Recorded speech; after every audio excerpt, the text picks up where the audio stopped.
वज़ीर आज़म साहब क्यों इस ऑर्डर को अनडू करेंगे जो एक डिपार्टमेंट का इंटरनल मामला है। चीफ जस्टिस काजी फायद ईसा और उनकी एहलिया की उनके ऊपर जो डिपेंडेंस थी वो ख़ास तौर पे जो बैंकिंग अकाउंट के ज़रिए मनी की ट्रांजैक्शंस हुई हैं वो तो काजी फायद ईसा साहब को ही जवाब देने हैं।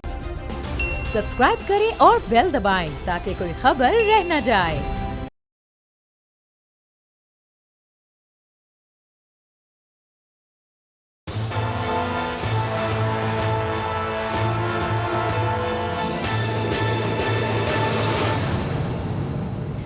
अस्सलाम वालेकुम। प्रोग्राम तज्जिया मैं हूं लीना इलियास और आज के इस प्रोग्राम में हमारे साथ मौजूद है समी इब्राहिम साहब। स्टूडियो में मेरे साथ मौजूद है एशियन न्यूज़ के ग्रुप एडिटर राना ताहिर साहब। इसके साथ साथ सीनियर सहाफ़ी और तज्जियाकार फ़खरुर रहमान साहब भी हमारे साथ मौजूद हैं स्टूडियो में। लाहौर स्टूडियो से हमारे साथ मौजूद हैं शाहिद असलम साहब और अज़हर सदीक़ साहब जो कि लॉ एक्सपर्ट है, वो भी हमारे साथ मौजूद हैं। जो सबसे पहली खबर आज हम डिस्कस करेंगे वो FIA में पिछले दिनों सुना था कि तबादले जो हैं वो कर दिए गए हैं, लेकिन ताहाल जो है उसका नोटिफिकेशन जारी नहीं हुआ। जैसे कि शेख रशीद साहब ने भी कहा था कि अगर कोई तब्दीली वहाँ पर अंडू हो, रोकने का नोटिफिकेशन, हाँ जी जी जी बिल्कुल का तो हो चुका हुआ है, बिल्कुल सही है। उस हवाले से ही आज के इस प्रोग्राम में हम डिस्कस करेंगे। और इसके साथ साथ जरदारी साहब अचानक से बीमार हो गए हैं। पिछले दिन तो बड़े मुतारिक नज़र आ रहे थे, आखिर ऐसा क्या हुआ जिसकी वजह से वो बीमार हो गए, आज के इस प्रोग्राम में हम डिस्कस करेंगे। जी समी साहब, कहाँ से आगाज़ करेंगे? FIA में जो तबादले हैं उनका जो नोटिफिकेशन है वो अभी तक जारी नहीं हुआ, तो क्या कहेंगे आप इसके ऊपर? अज़हर सदीक़ साहब हमारे साथ हैं और शाहिद असलम साहब भी हमारे साथ हैं। ताज़ा तरीन इनसे ले लेते हैं। जो मेरी जहाँ तक इन्फॉर्मेशन है वो एक बड़ा क्राइसिस इसलिए ये पैदा हुआ है कि DG साहब ने ट्रांसफ़र कर दी थी इन ऑफिसर्स की। ये 9 लोग थे, उनमें से 4 तो रिलीव हो गए थे, लेकिन 5 जो हैं वो रिलीव नहीं हुए थे। डॉक्टर रिजवान साहब ने नहीं किए थे और साथ ही उन्होंने वज़ीर-ए-आज़म साहब को एक लेटर लिख दिया था जिसमें ये कहा था कि DG साहब को लेटर लिख दिया था कि इनको आप रिटेन मैं रखना चाहता हूँ, करना चाहता हूँ, इसलिए कि जो इन्वेस्टिगेशन है वो मुतासर होगी और ये बड़े ऑनेस्ट ऑफिसर हैं। फिर हमने देखा कि इन ऑफिसर्स के हवाले से मीडिया पर एक कैंपेन चली, क्योंकि माजी में कोई बहुत ज़्यादा नहीं मैं बात करना चाहता, लेकिन क्योंकि शहजाद अकबर साहब बड़े इंस्ट्रूमेंटल रहे हैं बहुत सारे लोगों की जॉब्स में। सहाफ़ी अगर अपनी मर्जी के लगे हुए हों तो फिर चीज़ें आसानी से बंदा उनको मैनिपुलेट कर लेता है। तो एक पूरी कैंपेन चला दी गई ये कह कर के जनाब ये तो बड़ा एक ज़्यादती हो गई और इनको तो तबादले वापस होने चाहिए और ये ठीक नहीं है। तो एक बाकायदा जो इन्वेस्टिगेशन जो हो रही थी उस पर असरअंदाज होने की कोशिश की गई। अच्छा, इस पर शेख रशीद साहब वज़ीर दाखिला की एक गुफ्तगू है, वो आप अगवा भी दें, जिसमें उन्होंने कहा कि ये तबादले DG साहब ने किए हैं और इनकी जो वज़ीर आज़म साहब भी इसको अनडू कर सकते हैं। अब अभी इस मामले को कई दिन गुजर गए हैं, वज़ीर-ए-आज़म साहब चाइना चले गए थे। वो जो 5 ऑफिसर्स हैं जिनकी तबादले मंसूख कराने के लिए डॉक्टर रिजवान साहब ने लेटर लिखा था, वो उनको उसने रिलीव नहीं किया डॉक्टर साहब ने, और वो अभी तक वहीं पर हैं। और जो DG साहब ने जो ट्रांसफर्स की थी इन सारी टीम की, वो भी ऑर्डर इंटैक्ट है। तो एक बड़ा सवाल ये है कि फिर अब FIA को चला कौन रहा है? क्या जो अब्बासी साहब हैं DG FIA वो चला रहे हैं, या डॉक्टर रिजवान साहब चला रहे हैं, या शहजाद अकबर साहब भले अलहदा हो गए हैं, इस वक्त वो मुशीर नहीं है, लेकिन क्या अभी उनका इतना इन्फ्लुएंस है कि वही चला रहा है? और फिर एक बड़ी बात ये है जो शेख रशीद साहब ने कही कि ये वज़ीर आज़म साहब क्यों इस ऑर्डर को अनडू करेंगे जो एक डिपार्टमेंट का इंटरनल मामला है। मीडिया अगर इस तरीके से असरअंदाज होने की कोशिश करे, इस तरीके से अगर ये चीज़ों को लेके चले, तो फिर ये तो एक मैनिपुलेशन है, ये कोई खबर नहीं है, ये तो एक एजेंडा है जिस पर काम किया जा रहा है। और अपने अपने वो कहते हैं ना कि मेरे बदमाश अच्छे हैं, बस ये तलवारें सौंध के निकल आए हैं और प्रोग्राम पे प्रोग्राम और खबरों पे खबरें कि जी वो ऑर्डर वज़ीर आज़म साहब ट्रांसफ़र करें। अगर वज़ीर आज़म साहब ने ये ऑर्डर ट्रांसफ़र का कैंसिल किया तो इसका मतलब तो ये है कि ये जो इदारा है इसकी जो इंटेग्रिटी है, या जो इसके अंदर जो ये कहा जाता है कि इंडिपेंडेंट है, या DG साहब के पास इख्तियारात हैं, वो बात तो खत्म हो जाएगी। अज़हर सदीक़ साहब, ये एक ऐसी सिचुएशन है कि ये किस तरफ जा रहे हैं मामला, कौन रहा है? मीडिया चला रहा है, सना अब्बासी साहब चला रहे हैं, या डॉक्टर रिजवान साहब चला रहे हैं, या वज़ीर आज़म साहब को, या फिर वो शहजाद अकबर साहब जाने के बाद भी वो इन सारे मामला को देख रहे हैं? अज़हर सदीक़ साहब, बहुत शुक्रिया समी साहब। बात तो सच है, मगर है रुसवाई की। अगर सच पूछना ना मुझसे इस सारे मामले को आज भी शरीफ माफिया चला रहा है। यानी जितनी ये ट्रांसफर और पोस्टिंग है, आपने खुद देखा कि FIA वो रोल ही प्ले नहीं कर पाई, इतनी ओवरवेलमिंग एविडेंस थी, लेकिन आपने इंक्वायरी और इन्वेस्टिगेशन में देखा कि वो आराम से फिर रहे हैं, यानी उनकी अरेस्ट नहीं हो सकी। कभी चालान का कहा गया इधर आना है, कभी चालान का कहा उधर आना है, और वो रिकॉर्ड से बात की। मैं तो बड़े अच्छे वाले थे, अभी भी शहजाद अकबर साहब की इंटरवेंशन आप लोगों के सामने है, ही सो पावरफुल, उसने नवाजा बहुत से लोगों को हुआ है। तो यहाँ भी जो है ना, अल्टीमेटली जो है ना, ये तो रिट ऑफ द स्टेट नजर आ गई है। वैसे भी अगर देखा जाए तो डॉक्टर रिजवान साहब के कहीं ना कहीं किसी ना किसी तरह से इन लोगों से ताल्लुकात है। डॉक्टर रिजवान साहब ने जो ऑफिसर लगाए, उनकी रिप्यूट के बारे में मुझे कहने की जरूरत नहीं है। FIA के अंदर पूछ लें कि इनमें जो ऑफिसर चुन के, जिनके बारे में लॉट ऑफ डाउट्स, जिनके बारे में यानी आप कह दें कि नालायक तरीन का लफ्ज़ तो मैं नहीं कहूंगा, कि उनके बारे में करप्ट तरीन लोगों के अंदर शायद उनका शुमार होता है। अब मुझे नहीं पता, ये तो मैंने अपने तौर पर जो सुना मैं वो बता रहा हूँ, और उसका सबूत ये है कि FIA की मैंने सारा जो केस देखा, इतना ओवरवेलमिंग एविडेंस होने के बावजूद जो उसमें कमजोर इन्वेस्टिगेशन की, और अगर कोई तब्दील हो के नया ऑफिसर आता तो वो सारा कनेक्शन से सामने आ जाने थे। और मैं तो यानी वजीर आजम हाउस में के अंदर कौन से ऐसे लोग मौजूद हैं कि जो ना सिर्फ शहजाद अकबर को प्रोटेक्ट कर रहे हैं, बल्कि उनके किए हुए कामों को भी प्रोटेक्शन दी जा रही है। जुल्फी बुखारी साहब, देखिए 3 बातें मैं आपको बता दूं कि शहजाद अकबर साहब ने पाकिस्तान तहरीके इंसाफ को 3 बहुत बड़े नुकसान पहुंचाए हैं। सबसे पहला जो नुकसान पहुंचाया है अलीम खान साहब के वाले, अलीम खान साहब के वाले से केस में कोई एविडेंस है ही नहीं, और अंदाजा लग रहा है जिस तरह बैठकर लाहौर का DG जो पंजाब में जो लाहौर का DG थे, वो उनके साथ मिलकर उस केला गया, जिस तरह लटकाया गया, वो एक अलग बात है। और मुझे अच्छी तरह याद है, बल्कि मैं अच्छी तरह से रिकॉर्ड भी मैंने देखा, जो कि मैं उस केस को देखता रहा हूँ। अलीम खान साहब के पास सारी एविडेंस मौजूद थी, हर चीज डिक्लेयर की हुई थी। इनकी तरह नहीं था कि नवाज शरीफ खानदान की तरह प्रॉपर्टी डिक्लेयर ही नहीं की थी, वो डिक्लेयर थी। दूसरा था जहांगीर तरीन का, जहांगीर तरीन भी उन्हीं सब के अंदर थे। जहांगीर तरीन भी तमाम शुगर मिले, देखें कितने और शुगर मिले हैं, कितने शरीफ खानदान के जो बाकी शुगर मिले आप लोगों ने पकड़ लिया, क्या शरीफ क्या, कितने जरदारी के साथ जितने ग्रुप हैं शुगर मिल्स के, उनके साथ कितने लोगों के साथ ये कर लिया। वाई ओनली जहांगीर तरीन वाज टारगेटेड। थर्ड था जुल्फी बुखारी, जुल्फी बुखारी के साथ कसूर था, रिंग रोड में जो असल कसूर था वो तो लोग आपने छोड़ दिए, और वो तो रिकॉर्ड की बातें हैं, वो सिर्फ और सिर्फ निशाना बना के जो इमरान खान साहब के करीब है ना, उन लोगों को दूर किया गया। ये भी तहकीक आज आप करके देख लें, आप लोगों को अंदाजा हो जाएगा कि ये लोगों का शहजाद अकबर ने कितना नुकसान पहुंचाया। बाकी भाई देखिए, मेरिट पे करें हम, सिर्फ इस चक्कर में बराबर में कर रहे हैं। भाई बराबर का मतलब है, बराबर का मतलब ये नहीं है मेरिट, और मेरिट पे ये सारा कुछ काम होना चाहिए। और अभी भी मुझे तो अभी भी गट्स फीलिंग है, मैंने आपके इस प्रोग्राम में उस दिन कह दिया था कि जिस तरह बैठ के कुछ सहाफी सारे इस मामले को देख रहे हैं, ये ज्यादती है। और वजह क्या है कि मरियम का आज भी, मरियम नवाज का आज भी ग्रुप देख लीजिएगा, वहां बैठे इंग्लैंड में देख लीजिएगा कि जो कुछ कहा गया उसी पे अमल हुआ है, और वो लोग इसीलिए आराम से फिर रहे हैं। उन्हें कोई टेंशन नहीं है, उन लोगों को कोई फिक्र नहीं है, उन लोगों को कोई परेशानी नहीं है। बुनियादी वजह यही है। बड़ी अच्छी बात की कि कोई टेंशन नहीं है, फिक्र नहीं है। शाहिद असलम साहब भी हमारे साथ मौजूद हैं लाहौर से। मैं अगर इजाजत दें तो मैं इनसे जरा पूछ लूं, शाहिद साहब ये सब क्या मामला है? अब DG, अब FIA इतना अहम इदारा है, वज़ीर आज़म साहब उस पर अब तकिया कर रहे हैं कि ये एहतसाब की तरफ जाएगा। वहां पर मीडिया की इंटरवेंशन शुरू हो गई है। शहजाद अकबर साहब ने जिन लोगों को नौकरियां दिलवाई हैं वो शुरू हैं, इस वक्त पूरा एक तलवारें सौंध कर आ गए हैं, और वज़ीर आज़म को मुसलसल हैमर कर रहे हैं कि जनाब ये तबादले वापस होने चाहिए। और डॉक्टर रिजवान साहब ने वो जो 5 बंदे हैं उनको रिलीव ही नहीं किया। तो ये क्या कोई अंडरस्टैंडिंग हो गई है, या डिफेक्टो जो इस वक्त DG हैं FIA के वो डॉक्टर रिजवान बन गए हैं और अब्बासी साहब बिल्कुल फारिग हो गए हैं, या फिर वज़ीर आज़म साहब ने डायरेक्ट इंटरवेंशन की है? क्या मामला है क्या?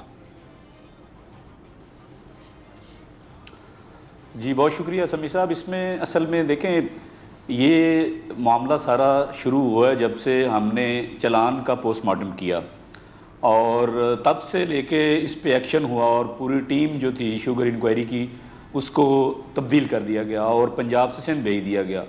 DG साहब ने ख़ुद इसका नोटिफिकेशन इशू करवाया, और डॉक्टर रिजवान साहब ने लास्ट वेडनेसडे को एक लेटर लिखा DG साहब को, रिक्वेस्ट की कि आप इन 5 बंदों का ट्रांसफ़र जो है वो ना करें, इनका ट्रांसफ़र ऑर्डर जो है वो रिवर्स कर दें, ताकि ये चीनी का एक अहम केस है उसमें ये शामिल रहे हैं।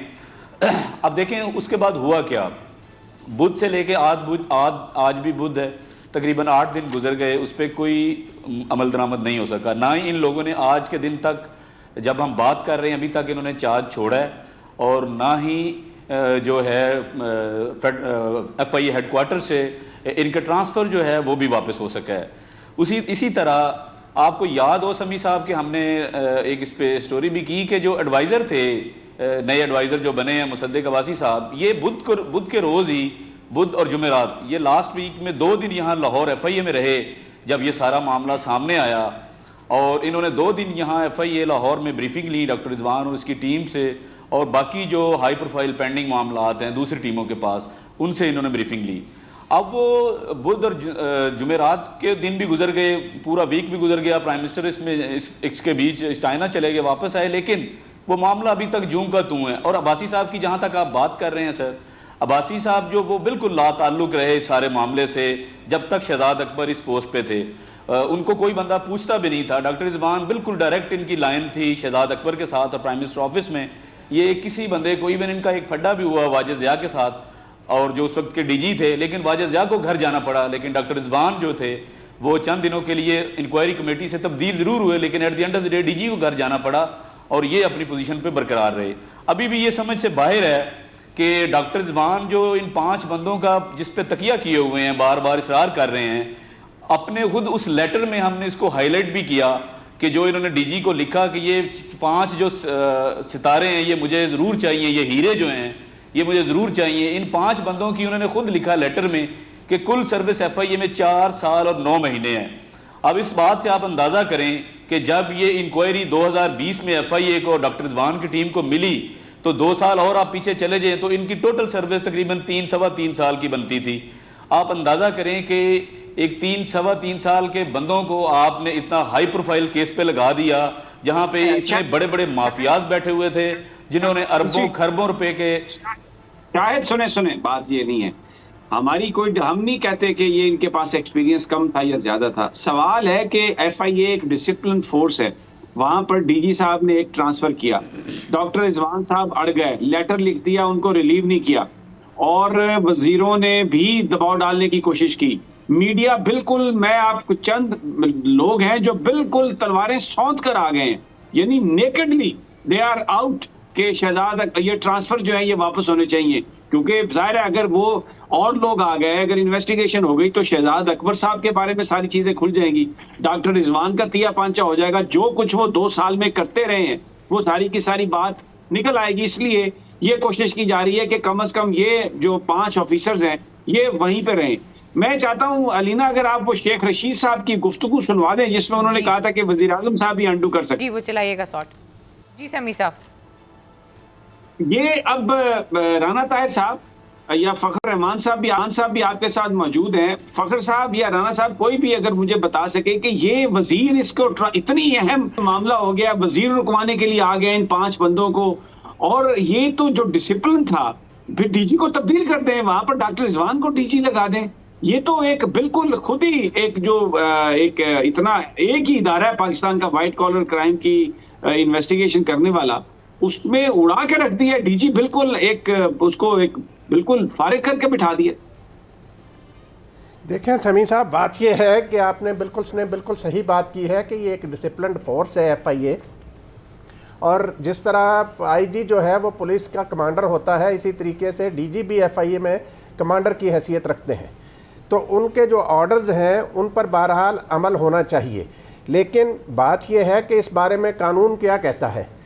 ये जितने भी ग्रेड 17 और अबव के अफसर होते हैं, उनको जब हेड ऑफिस से ट्रांसफ़र ऑर्डर्स इशू हो जाएं तो उन पर यह फ़र्ज़ आयद होता है कि वो खुद अपना चार्ज छोड़कर नई जगह पर चार्ज ले लें। उसके लिए किसी उनके आला अफसर की तरफ से उन्हें रिलीव किए जाने की ज़रूरत नहीं है। ये ग्रेड 17 से निचले अफसर जो होते हैं उनको सीनियर ने रिलीव करना होता है। ये कायदे कानून के मुताबिक ग्रेड 17 और अबव के जो अफसरान हैं उनकी ज़िम्मेदारी है कि वो जब उनको ऑर्डर इशू हो जाए तबादले का तो वो उसको पर अमल करें, खुद चार्ज छोड़ें और नई जगह जाकर रिपोर्ट कर दें। ये उनका काम होता है। तो अब ये जो सूरत हाल है इसका वज़ीर आज़म साहब को मैं समझता हूँ नोटिस लेना चाहिए और शेख रशीद साहब ने बड़ी सही बात की है कि डीजी की सवाबदीद है। जी फखर साहब, ये अब वजीर आजम साहब रोकेंगे तबादले, क्यों रोकेंगे तबादले? वो क्यों इस चीज में इन्वॉल्व होंगे? फिर वो अगर वो इसमें इन्वॉल्व होते हैं तो जो वजीर आजम ऑफिस की गैर जानबदारी है वो भी कहाँ चली जाएगी?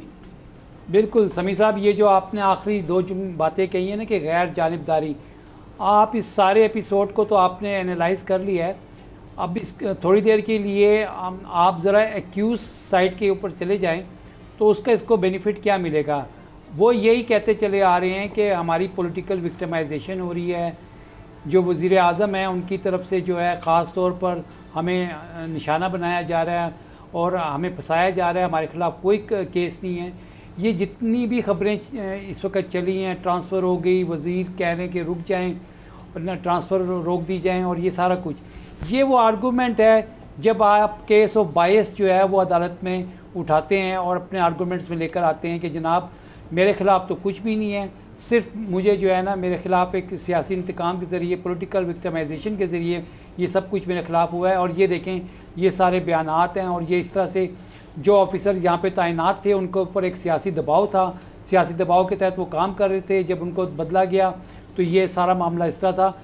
ये तो एक सारा एस्पेक्ट है इसका। दूसरा ये है कि जहाँ तक शहजाद अकबर साहब के हवाले से जो मामलात हैं, तो जो मेरी मालूमात हैं यकीनन उन्होंने डर्टी रोल प्ले किया है और वो रंगे हाथों पकड़े गए हैं, उनके ख़िलाफ़ सबूत भी सामने आए जिसकी वजह से उनको हटाया गया है। और ये सारा कुछ जो मैनिपुलेशन चल रही थी और अभी तक जो था इस केस में कोई पेशरफ नहीं हुई, ये सब इसी चीज़ का है। और एक लाहौर की जो है बहुत बड़ी अदालती शख्सियत भी इन्वॉल्व है असर रसूख इस्तेमाल करने में। फखर देखिए, आपने जो बात कही है कि ये एक थ्योरी, आपने एक मफरूज़े पर बात की है कि जी वो लोग जो ये कहते हैं कि हमें विक्टिमाइज किया गया है, अगर कोई इन्वेस्टिगेशन तब्दील होती है, ऑफिसर तब्दील होते हैं, तो ये तो नहीं उसमें लिखा हुआ कि इसलिए तब्दील किया जा रहा है कि इन्होंने कोई किसी की विक्टिमाइजेशन की है। केसेस जो हैं वो तो एविडेंस की बुनियाद पर बनाए जाते हैं, बल्कि ये तो एक हुकूमत को मजीद जो है अपनी ट्रांसपेरेंसी शो करके ये एस्टेब्लिश कर सकती है हुकूमत के किसी की कोई विक्टिमाइजेशन नहीं हुई, इसलिए कि पहले जो ऑफिसर आए उनकी ये फाइंडिंग थी, और दूसरे अगर एविडेंस है वाकईतन जिन लोगों को मुल्ज़म बनाया जा रहा है वो मुल्ज़म हैं, तो दूसरे ऑफिसर्स भी एविडेंस की बुनियाद पर उन्हें ही मुल्ज़म ठहराएंगे। तो ये तो एक ऐसा मौका है हुकूमत के लिए कि वो एस्टेब्लिश कर सके कि जिस माफिया के खिलाफ कार्रवाई हुई वो बड़ी ट्रांसपेरेंट कार्रवाई थी, वो किसी के कहने पर नहीं हुई, और जिस अफसर को भी हम लगाते हैं वो यही बात करता है आगे कि एविडेंस है। तो अदर सदीक साहब, ये तो एक हुकूमत के लिए अच्छा, वज़ीर आज़म साहब के लिए अच्छा मौका है, बजाय इसके कि ये मीडिया के दबाव के आगे ब्लैकमेल होके वज़ीर आज़म साहब उन ट्रांसफर्स को अंडू करें और डीजी साहब को भी बेवकूफ़ बनाएं और अपनी उसमें जानबदारी भी शो करें। तो फिर तो ये साबित हो जाएगा कि जनाब ये तो किसी और से तहकीक करवाना ही नहीं चाहते, शायद ये ऑफिसर जो है इनकी मर्जी की रिपोर्टर पार्टी करके आगे आ रहे हैं। अजहर साहब, समी साहब देखें, हमें बात करनी है आईनी तौर पर, कानूनी तौर पर, और एक दूसरा सोशल वैल्यू के इम्पैक्ट। पहली तो बड़ी वाज़ेह तौर पर बात है कि FIA एक आज़ाद और खुद मुख्तार इदारा है, वज़ीर आज़म का इख्तियार नहीं है कि इस तरह की ट्रांसफ़र और पोस्टिंग में इंटरफियरेंस करने का। वो DG साहब है, वो जाने। इस तरह का जो इम्प्रेशन है वो कि इमरान साहब के मुंह से नहीं है जो इस तरह का इम्प्रेशन दे रहे हैं, वो इमरान साहब का इमेज जो है पूरी दुनिया में खराब कर रहे हैं। और खास तौर पर अकाउंटेबिलिटी, जैसे नैब के अंदर देखे ना, नैब में आपकी इंटरफेरेंस नहीं है, यहाँ भी ये तो केस है। ये समझ जो बात मुझे समझ आ रही है कि इमरान खान साहब के आसपास कुछ ऐसे लोग मौजूद है कि बजाय उनको डिफेंड करने के, बजाय उनको सही हालात और वाकयात बताने के, अभी वैसे ही आप उठाकर देख लें कि इमरान खान साहब हर चीज अपने ऊपर ले जाते हैं। हालांकि उनका क्या कसूर है, ये काम जितना था अकाउंटेबिलिटी ड्राइव का, ये अकाउंटेबिलिटी वालों का था। इमरान खान साहब तो सिर्फ रिपोर्ट करनी थी, उनका तो किसी तरह से भी इंटरफियरेंस है ही नहीं वज़ीर आज़म के कॉन्टेक्ट में। आपने मरी वाला वाकया देखा, वो उस्मान बुज़दार की गवर्नमेंट के नीचे क्या कुछ हो रहा है, कोई लायबिलिटी लेने के लिए वो खुद तैयार है, वो तो चुप करके बैठा हुआ है। लोग भी बैठे ना, चुप करके बैठे हुए हैं। वज़ीर आज़म इमरान खान साहब के ऑफिस की तरफ से क्लैरिफिकेशन आई जी कि बिल्कुल जो डीजी ने जो ट्रांसफर एंड पोस्टिंग की है उस पर अमल दरामद हो गया है। और डायरेक्टर, और देखें जो डायरेक्टर लाहौर गए ना, ही हैज एक्सटेंडेड जुरिसडिक्शन, और इस पे और उन्होंने अभी तक नहीं किया, उनके पास अथॉरिटी कहां से आ गई है? इसका मतलब क्या है? मैं ये नहीं कहना चाहता, पंजाबी में कहते हैं चोरा ने कुत्ती रली हुई है, यानी इस बात को समझिएगा कि ये बात क्या है, और ये बड़ी खतरनाक बात है। एफआईए पहले ही ये समझा जाता है कि एफआईए के पास ना कैपेसिटी है और ना हालात और वाकयात है कि वो एक फेयर इन्वेस्टिगेशन की तरफ चले जाएं, और यहाँ नजर आ रहा है, यहाँ आज भी आप एक कर लें, आप ये वाले केस को उठा के दे दे नैब को, मैं आपको कह रहा हूँ नैब 18G के तहत दे दे नैब को, और नैब ले गए सारे केस को, और देखिएगा नैब ने इसके अंदर रह गई है कनेक्ट होने की, वो सारी चीजें कनेक्ट कर देगा। ये क्यों जानबूझ के केस एफआईए के पास रखा गया, उसकी बात समझिएगा। क्या एंटी मनी लॉन्ड्रिंग का इख्तियार नहीं है नैब को? बिल्कुल है, नैब को कई केसेस नैब इन्वेस्टिगेशन कर रहा है, तो ये वाला केस क्यों यहाँ रखा गया?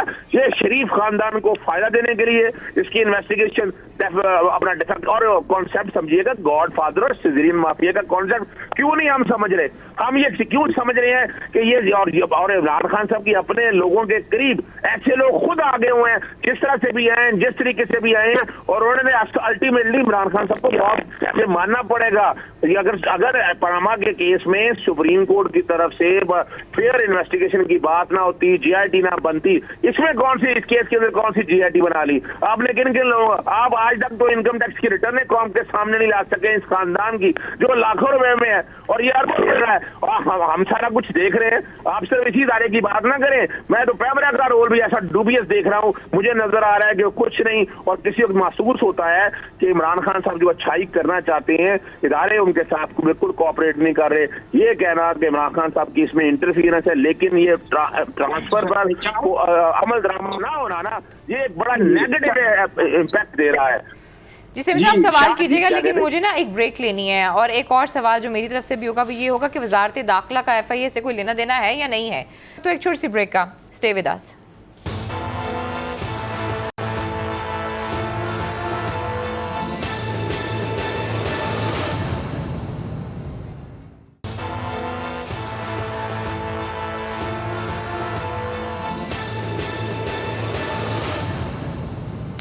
वेलकम बैक नाज़रीन, तो फिर आपको खुशामदीद कहते हैं। जी समीर साहब, ये जो सारा इशू है एफआईए के तबादलों वाला, मुझे ये बताएं कि इसके अंदर वजारत दाखिला का कोई लेना देना नहीं है?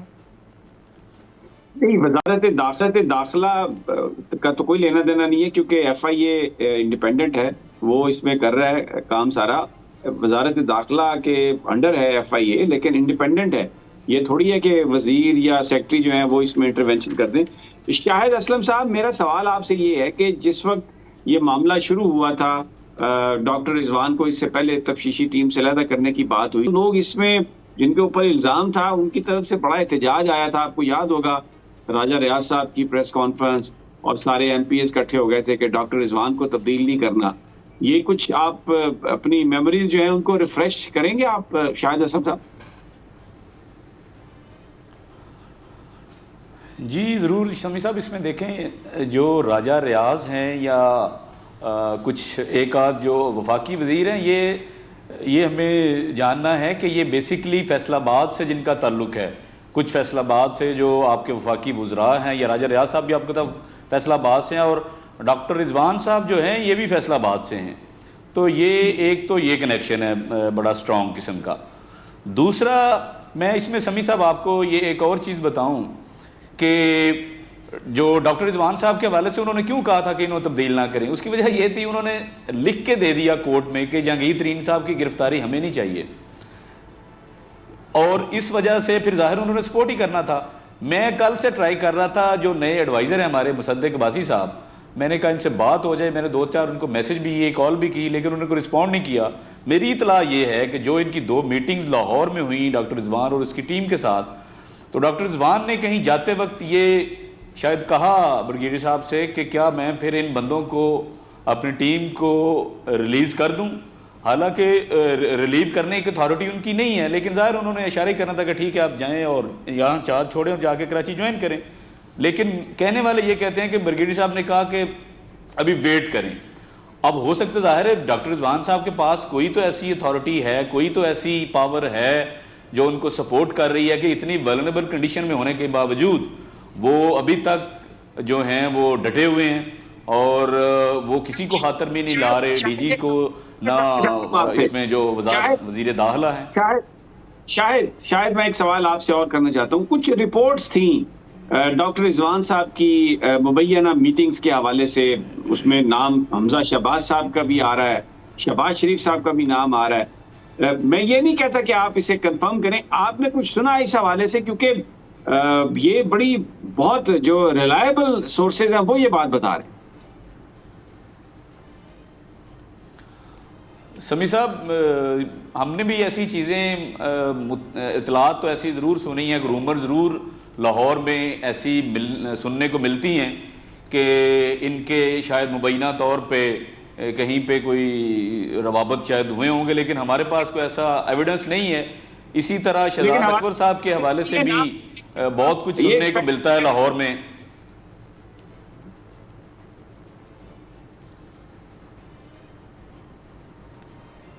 जी समी साहब सवाल करें। जी Azhar Sadiq sahab, you want to add to that? Sami sahab ये जो सारी चाहूंगा। अच्छा देखिए, मैं समी साहब मैं बड़ा क्लियर हूँ इस हवाले से। अब हमें दस्त की स्याही में इतना वक्त गुजर गया है कि इन्वेस्टिगेशन का प्रोसेस जो है ना, ये कोई इतना बड़ा लेंथ की नहीं था। आपके पास ओवरवेलमिंग एविडेंस मौजूद थी, पैसा कैसे गया, और सवाल ये है कि कुछ चीजें कनेक्ट होनी थी कि मुश्ताक चीनी का अगर कोई रिश्वत दी गई थी पार्टी फंड के हवाले से, आप लोगों ने उन चीजों को करप्शन और करप्ट प्रैक्टिसेस के कॉन्टेक्स्ट में था। अब वो कनेक्ट जानबूझ के नहीं किया गया, वो गैप रखे गए हैं। मैं फिर कह रहा हूँ, आज सिर्फ एक काम कर लें आप ये जितने ऑफिसर थे, जितने ऑफिसर ये है, या मैं बड़े ऑफिसर का नाम भी अगर लूं, इनका आप सीडीआर निकलवा लीजिएगा। आज आप सीडीआर निकलवा लीजिएगा। जरा जो इन्वेस्टिगेशन करने वालों की इन्वेस्टिगेशन क्यों नहीं होनी चाहिए? क्यों कानून में ऐसी चीज नहीं है कि ये डिफेक्टिव काम करते हैं जिसका बोझ जो स्टेट के ऊपर पड़ता है, उनको क्या खुलेआम छोड़ देंगे आप? नैब के अंदर तो फिर विजिलेंस का एक इदारा है जो बाकायदा इंक्वायरी और इन्वेस्टिगेशन चल रही होती है, तो कुछ लोग बैठे वो मॉनिटर कर रहे होते हैं। कौन सा ऐसा इदारा है? कौन सा ऐसा इदारा? पता ही कुछ नहीं है में क्या कुछ हो रहा है। आप मैं नहीं बताना चाहता वो सारा कुछ, कोई मुश्किल काम नहीं है। हर एक को पता है कि एफआईए लाहौर की परफॉर्मेंस बता दें आप मुझे मौजूदा दौर के अंदर। एक बंदे के एक ज़हीन आदमी या एक बड़ा ईमानदार ऑफिसर, उसे नजर भी तो आना चाहिए ना उसने क्या किया है। यानी यहाँ मैं आपको ये कह रहा हूँ कि इससे डिफेक्टिव इन्वेस्टिगेशन, इतना एविडेंस होने के बावजूद ना होना और फिर उन्हीं ऑफिसर को रखना, क्या आपने क्रॉस वेरिफिकेशन, आपके पास सुपरिटेंडेंट थी डॉक्टर रिजवान साहब, आपने वो अथॉरिटी एक्सरसाइज की? क्या आपने इनडायरेक्ट तरीके से इनडायरेक्ट को चीजें कलेक्ट? सब बड़ा वैलिड पॉइंट है, टाइम कम है। मैं जरा फखर रहमान से पूछना चाहता हूँ एक आखिरी इस इशू पर सवाल, फिर हम दूसरी स्टोरी पर चलते हैं। फखर, मुझे कि ये मीडिया को क्या प्रॉब्लम है कि जनाब उसकी ट्रांसफर रोकी जाए, ऑर्डर हो गया है, वापस नहीं हुए, ये अब जहां पर आप अपने बत्ते लगवा लेंगे और वहीं पर वो ये स्टोरियां शुरू हो जाएंगी। फखर रहमान, बिल्कुल, आप इसमें कोई ढकी छुपी बात ही नहीं है। आपने देखा नहीं है मीडिया सेल से के बेनिफिशरीज कौन है और किस तरह से जो है ना चीज़ें एक प्लानिंग के तहत जो है प्रोजेक्ट की जाती हैं, फिर उसके बाद उससे फ़ायदा उठाया जाता है। इससे पहले जो आप जिक्र कर रहे थे खुफिया मुलाकातों का, तो मैं आपको ये मैं इंफॉर्मेशन की बुनियाद पर कह रहा हूँ कि प्राइम मिनिस्टर को इन खुफिया मुलाकातों के हवाले से एक मुफस्सल ब्रीफिंग दी गई थी, बल्कि सबूत के साथ दी गई थी, जिसके बाद शहजाद अकबर का तबादला जो था, तबादला कह रहा हूँ सॉरी, उनसे इस्तीफ़ा लिया गया था, ये सारी चीज़ें उनको दिखाई गई थी।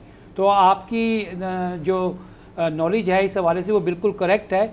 ये कनाइमस जो था और कलूजन जो था ये चल रहा था, इसी वजह से कोई खातिर पेशरफ जो थी वो सामने नज़र नहीं आई। और जहाँ तक आपका दूसरा सवाल है मीडिया का, तो ऑब्वियसली आपको अच्छी तरह से पता है कि लोगों के स्टेक्स हैं और वो उसके बेनिफिशरीज होते हैं, तो फिर जिस तरह से वो बेनिफिशरी होते हैं उसी तरह से वो रिपोर्टिंग भी कर रहे होते हैं। यहाँ तक अब ऐसा भी आ जाता है कि हर चीज़ सामने सबूत के तौर पे आ जाती है, उसके बावजूद जो है वो क्रेडिबिलिटी को कोई समझता ही नहीं कि उसकी क्रेडिबिलिटी डैमेज हो गई। अच्छा, ठीक हो गया। मैं राना ताहिर साहब आपकी तरफ आता हूँ। ये जो स्टोरी है मुलाकातों की, जरदारी साहब की, सुना ये है, मुझे आप बताइए अगर आपके पास होगी इंफॉर्मेशन डेफिनेटली, कि वजारत आला के लिए कोई नाम जरदारी साहब ने तजवीज़ किया है पंजाब का, और नून लीग ने कहा है कि हमें कुछ टाइम चाहिए। क्या है क्या मामला? शमी साहब देखें, मैं आपको बताऊं कि आसिफ जरदारी साहब ने इन पर जब वो मॉडल टाउन गए तो मुस्लिम लीग नून की लीडरशिप पर एक बात वाज़े कर दी कि भाई अगर आप चाहते हैं कि तब्दीली आए तो फिर आप खुलकर सामने आएँ और पहले पंजाब में चौधरी परवेज़ लाई को वज़ीर आला बनाने पर आप आमादा हों तो फिर मैं बात आगे कर सकता हूँ। तो अभी तक उन्होंने उसका जवाब नहीं दिया। वो देखें, ये जो है ना ख्वाहिशात नून लीग की बहुत ज़्यादा है। वो समझते हैं कि शहबाज शरीफ साहब मरकज़ में वज़ीर आज़म बन जाए, हमजा शहबाज पंजाब में चीफ मिनिस्टर बन जाए। भाई इस तरीके से तो काम नहीं होता ना। ये सारा जो काम है वो आज भी देखें, इख्तलाफात अपनी जगह, गलतियाँ अपनी जगह, कोताहियाँ अपनी जगह, लेकिन इमरान खान आज भी इनसे ज़्यादा पॉपुलर लीडर है। तो जरदारी साहब जो लाहौर में बैठे हैं वो उनका बुनियादी मकसद ये है कि पंजाब से तहरीक अदम एतमाद का आगाज़ किया जाए और इसके लिए आप उस तहरीक को पेश करने से पहले अब ये शहबाज शरीफ साहब चौधरी परवेज़ लाई साहब से मिलने जाएंगे, वहाँ पे जाकर ये क्या बात करते हैं तो वो फिर सामने आएगी। लेकिन अभी तक जरदारी साहब ने इन पर वाज़े कर दिया कि अगर नून लीग का वज़ीर आला है तो फिर आपकी कोई तहरीक कामयाब नहीं हो सकती। तो इसका मतलब ये है कि फिर जो शायद खाकान अब्बासी साहब बोले हैं और ये सारा मामला हुआ है तो ये तो फिर नून लीग कैसे ये एक्सेप्ट कर लेगी। और दूसरी मेरा सवाल आपसे ये है कि परवेज़ लाई साहब नून लीग पर एतमाद कर लेंगे, क्योंकि नून लीग तो किसी भी वक्त उनके पाँव के नीचे से जो कालीन है उसको खींच सकती है।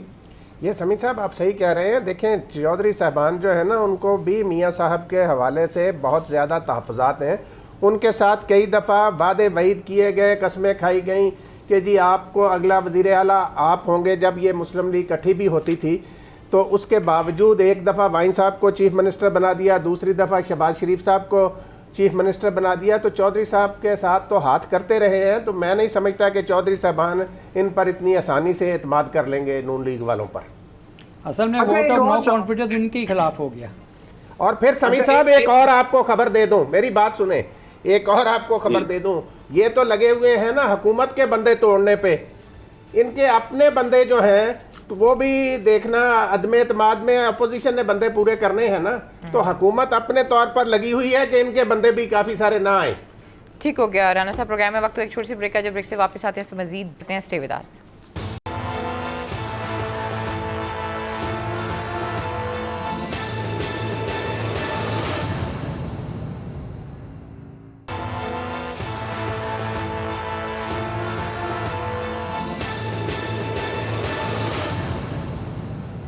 वेलकम बैक नाज़रीन, तो फिर आपको खुशामदीद कहते हैं। जी समी साहब। जी अजहर सदीक साहब, एक जो इस वक्त जो दूसरी एक बड़ी अहम डेवलपमेंट है पिछले 3-4 दिनों से, वो जो तफसीली फैसला है उसमें जस्टिस मुनीब अख्तर साहब के जो पॉइंट्स हैं, जो उन्होंने पॉइंट रेज किया मंजूर मलिक साहब के हवाले से, कहा है कि वो सुप्रीम कोर्ट की रवायात हैं, एक रिटायर्ड जज जो हैं वो कैसे दस्तखत कर सकते हैं। और फिर अपने ही फैसले में उन्होंने याहिया अफरीदी साहब का भी फैसला कोट किया है, जिसमें उन्होंने कहा है कि इस फैसले के मुताबिक जो सुप्रीम जुडिशल काउंसिल है वो इंडिपेंडेंटली जो ये मामलात हैं काजी फायज ईसा साहब के, उसको वो देख सकती है। इस बुनियाद पर उन्होंने ये कहा है कि ये जो फैसला है, अब एक बड़े मतलब इसमें बड़े सीरियस सवालात उठ गए हैं कि वो फिर उस फैसले की हैसियत क्या है, क्या वाकई वो अक्सरियती फैसला है, या ये जो इंटरप्रिटेशन आई है, जो पॉइंट मुनीब अख्तर साहब ने उठाया है, जिसकी जनाब काजी अमीन साहब ने इसको इंडोर्स किया। आप क्या कानूनी क्या देखते हैं इस सारे मामले को, किस तरह से देखते हैं?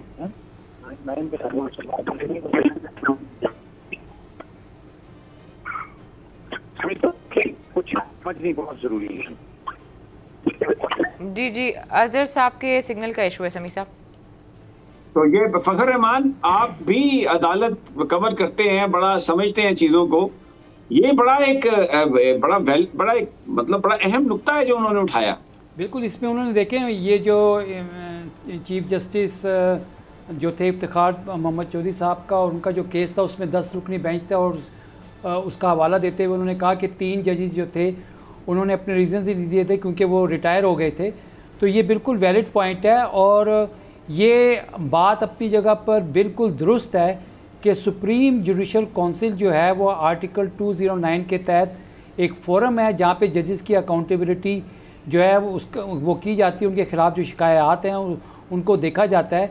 तो किसी भी सूरत सुप्रीम कोर्ट का ये जो फ़ैसला जो है सुप्रीम जुडिशल काउंसिल की जो अपनी एक अथॉरिटी है उसको अंडरमाइन नहीं कर सकता, और जो मुअज़्ज़िज़ जजेस साहिबान ने इस हवाले से अपनी जजमेंट में लिखा है वो बिल्कुल सही लिखा है। और जो सुप्रीम कोर्ट के जज हैं जस्टिस काजी फाइज़ ईसा, उनके हवाले से जो मामलात हैं वो सुप्रीम जुडिशल काउंसिल में जा सकते हैं, और 209 जो आर्टिकल है उसके तहत पूरी एक प्रोटेक्शन हासिल है। तो कॉन्स्टिट्यूशन यहाँ पर एक सवाल है, फखर कहा जाता है कि एक जो जुर्म है उसको आप बार बार ट्राई नहीं कर सकते।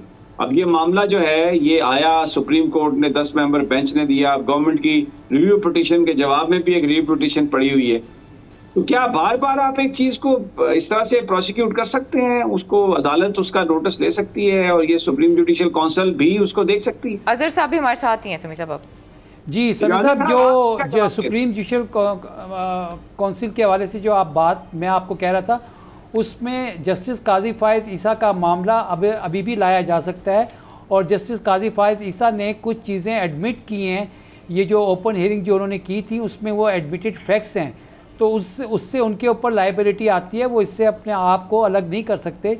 और ये नहीं कहा जा सकता कि ये कोई दोबारा ट्रायल होगा, क्योंकि ये चीफ जस्टिस काजी फाइज़ ईसा और उनकी एहलिया की उनके ऊपर जो डिपेंडेंस थी, वो ख़ास तौर पे जो बैंकिंग अकाउंट के ज़रिए मनी की ट्रांजैक्शंस हुई हैं, वो तो काजी फाइज़ ईसा साहब को ही जवाब देने हैं।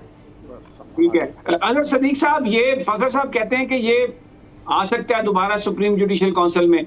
मुनीब अख्तर साहब ने जो पॉइंट्स उठाए हैं, काजी अमीन साहब ने उसको इंडोर्स किया है, और या अफरीदी साहब का भी मामला ऐसा है कि उन्होंने भी कहा है कि सुप्रीम जुडिशल काउंसिल देख सकती है। तो ये तो पूरी उस अक्सरियती फैसले की जो हयात है वही तब्दील हो गई है सारी।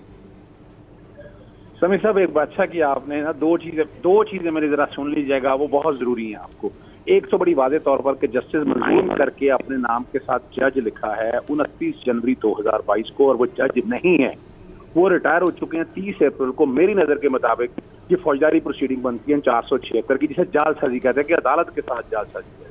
अब दूसरी बात की तरफ आते हैं। मुनीब अख्तर साहब ने जब फैसला अगर आप पढ़े गौर से तो याद रखिएगा, जस्टिस काजी फाइज़ ईसा की दरखास्त जो है ना वो खारिज की है 4 जजों ने, और जस्टिस याह्या अफरीदी ने भी खारिज की है, तो 5 जजों ने खारिज की है। तो उस तरफ अगर मंजूर मलिक साहब तो रिटायर हो गए ना, वो तो रिटायर हो गए, उनकी तो इस वक्त हैसियत कोई नहीं है जज के हवाले से। तो अगर देखा 5 और 4 का ये फैसला रहेगा, मैं बड़ा क्लियर हूँ आज भी, और रिव्यू जो है वो खारिज हो चुका है। और दूसरी बात जो बड़ी अहम है, मैं पहले दिन से कह रहा हूँ, वो क्या है कि जस्टिस काजी फाइज़ ईसा ने जो झूठ बोले हैं माजरत के साथ, और सरीना आयशा साहिबा ने जो झूठ बोले हैं, वो सच साबित हो गए हैं। थी कि मैंने प्रॉपर्टीज डिक्लेयर की हैं। सरीना आयशा साहब ने 30 जनवरी 2020 में इनकम टैक्स की रिटर्नें बिलेटेड स्टेट में फाइल की हैं। उस वक्त तक रिटर्नें फाइल नहीं की थी, तो प्रॉपर्टीज सरीना आयशा ने तो कभी ओन ही नहीं की। अगर की होती तो वेल्थ स्टेटमेंट में देती, ये भी एडमिट होगी बात। फिर दूसरी बात है कि इनका ज्वाइंट अकाउंट था 2003 से आया, और जस्टिस काजी फाइज़ ईसा साहब और सरीना आयशा साहबा दोनों ऑपरेट कर सकते थे, और इख्तियार दिए वो इधर इनको। और जस्टिस काजी फाइज़ ईसा जो कह रहे थे कि मेरा कोई ताल्लुक नहीं है इसके, इनके अकाउंट से इनके पार्टनर ने $1,25,000 जो है ना वो ट्रांसफर की है। अब ये बात भी क्लियर है जो बात कहना है। और दूसरी जो है ना, पॉलिटिकल एक्सपोज पर्सन का एंटी मनी लॉन्ड्रिंग का एक्ट है, उसमें जुडिशियल ऑफिसर भी शामिल है। मैं तो कह रहा हूँ कि नैब भी इस पर इंक्वायरी कर सकती है। चले फॉर द टाइमिंग नैब को आप छोड़ दे, लेकिन यहाँ सुप्रीम जुडिशियल काउंसिल के पास ये केस वापस चला गया। सुप्रीम जुडिशियल काउंसिल यानी आप इसको अपना ना कारपेट के नीचे नहीं फेंक सकते। अब चीजें सारी आ गई हैं, उसकी इंक्वायरी और इन्वेस्टिगेशन होनी है, और उसमें डर और खौफ किस बात का है? पहले भी जान के इस सारे मामले को चैलेंज किया गया, हर एक को पता है। जो स्टांस लिए मिस्टर सरीना आयशा साहब ने और जस्टिस काजी फाइज़ ईसा ने, वो प्रामा फेशाई गलत साबित हो गए हैं। और बहुत खूबसूरत जजमेंट लिखी है। लोग जो मर्जी एतराज करते रहे, जस्टिस उमर ताब बंदियाल ने उसकी इब्तिदा सूरह निसा से की है, और जब इख्तिताम किया तब भी सूरह निसा के साथ किया है। और वैसे भी मैं बता दूं, इसमें नजर चौहान साहब अमेरिका में ऑलरेडी रेफरेंस फाइल कर चुकी हैं। जो FBI की रिपोर्ट आई थी उसमें 3 बड़े आवाज थे। पहला ये था कि ये पैसे 2003 से लेकर 2013 तक भेजे गए, तो ये भेजे गए बच्चों के अखराजात के लिए, खर्चों के लिए, तो उससे प्रॉपर्टीज कैसे खरीदी, अगर प्रॉपर्टीज खरीद लिया तो बच्चों के खर्चे कैसे हो गए। ज्वाइंट अकाउंट जो मिसेस जस्टिस ईसा साहब ने डिक्लेयर नहीं किया वो भी सामने आ गया।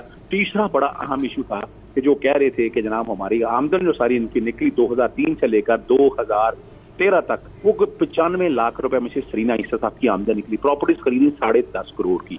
वो जो फॉरेन करेंसी अकाउंट से जो पैसे ट्रांसफर हुए अकाउंट में, उसका मनी ट्रेल तो दिया ना, वो पैसा कैसे आया, किस तरह आया, वेदर फ्रॉम वैलिड सोर्स, और क्या डिक्लेयर किया हुआ इन्होंने बताया कि नहीं, it has never been declared.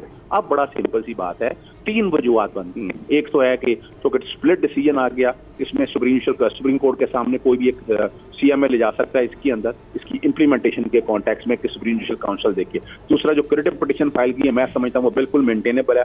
आज भी चूंकि रिव्यू में इख्तियारात सुप्रीम कोर्ट ज्यादा इस्तेमाल कर गया कि आप जो मर्जी अकाउंटेबिलिटी को रोक नहीं सकते हैं, और किसी जगह भी इस बात को सामने रखते हुए ना आप जजमेंट भी अगर वो अपना 5 मेंबर बेंच की जजमेंट भी अगर पढ़ लें तो उस जजमेंट के अंदर भी ये नहीं कहा गया कि इंक्वायरी और ये करने की, it's not a vision of tax case, it is case of miss declaration का केस है। टैक्स एवेजन का तो केस ही कोई नहीं है। यानी क्यों कंफ्यूज करने की कोशिश कर रही है बीवी बच्चों का तो इश्यू नहीं है, मनी लॉन्ड्रिंग। और अगर मिसेस सरीना ईसा ने ये प्रॉपर्टी डिक्लेयर कर दी होती और उनके पास सोर्स होता फिर तो उनका केस था। लेकिन ये जो है ना 2000 के अंदर जो प्रॉपर्टीज परचेज की गई हैं, 2013 में जो सारी चीजें सामने आई हैं, उसको सामने वैसे भी नावल फेयरनेस देखना चाहिए इस मामले को।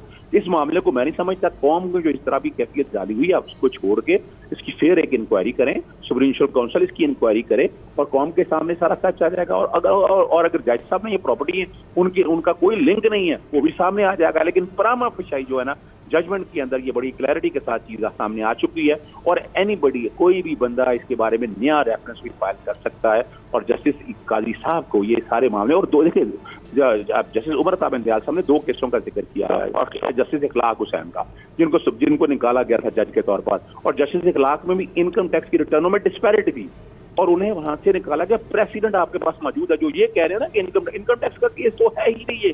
किसने कह दिया इनकम टैक्स का केस होता तो जस्टिस काजी फाइसा अपने इनकम टैक्स या वेल्थ स्टेटमेंट में ये डिक्लेयर करते। उन्होंने डिक्लेयर नहीं किया और बाकायदा जो है ना ये कहा गया कि 216 के तहत जनाब आपने किसी बंदे का रिकॉर्ड कैसे ले लिया, एक रिपोर्ट फाइल की और उन्होंने कंफर्म करके बताया कमिश्नर ने जो एसेट रिकवरी यूनिट को कि ये प्रॉपर्टीज ना सरीना ईसा साहब ने ना जस्टिस ईसा साहब ने डिक्लेयर ही नहीं की हैं। ये बात है। जब रेफरेंस फाइल किया गया और हम सबको पता है वो रेफरेंस के मंदरजात जस्टिस काजी फाइसा ने रखा और वो लीक हो गए, फिर एक और रेफरेंस उस वक्त चला और फाइनली की तरफ ये आ गया, बदनीति की तरफ इन्वॉल्व करने की कोशिश की गई। और ये केस, और अगर देखा जाए ये केस और अपना जैसे जो लड़ाई लड़ रहे हैं वगैरह, अगर हमने यहाँ पर जजेस को इस तरह से ट्रीट कर लिया तो कल पॉलिटिकल जो एक्सपोज पर्सन है या पॉलिटिकल लोग हैं वो भी इसका फायदा उठाएंगे। और that is a dangerous stand. मुझे अच्छी तरह याद है शहबाज शरीफ के जब आर्गूमेंट हो रहे थे, 1 मिनट रह गया समी साहब, अगर कोई और सवाल करना चाहे तो। जस्टिस काजी के केस को बकायदा रिलाई किया था। जी समी sahab. Rana sahab, you want to add something? ये जो आखिरी बात इन्होंने की है कि अगर ये जजेस को छोड़ दिया गया उनके खानदान वालों को, तो फिर सियासतदान कहेंगे हमें क्यों पकड़ते हैं आप? समी साहब देखें, बात बिल्कुल सही है। और ये जो मोहतरम जस्टिस मुनीब अख्तर साहब ने लिखा है उसके बाद ये जो फैसला है ना, मैं समझता हूँ कि कानूनी हवाले से जस्टिस मुनीब अख्तर साहब ने बहुत अहम नुकात उठाए हैं कि उन्होंने हवाला दिया है जस्टिस याया अफरीदी साहब का, जिन्होंने बाकी मामलात में तो उन 4 जजों के साथ इत्तफाक किया, लेकिन सुप्रीम जुडिशल काउंसिल के हवाले से उन्होंने भी कहा कि वो इंक्वायरी कर सकते हैं। ठीक है जी, आज के प्रोग्राम से हम सबको इजाजत दी। बहुत ख्याल रखिए। अल्लाह ने के बाद।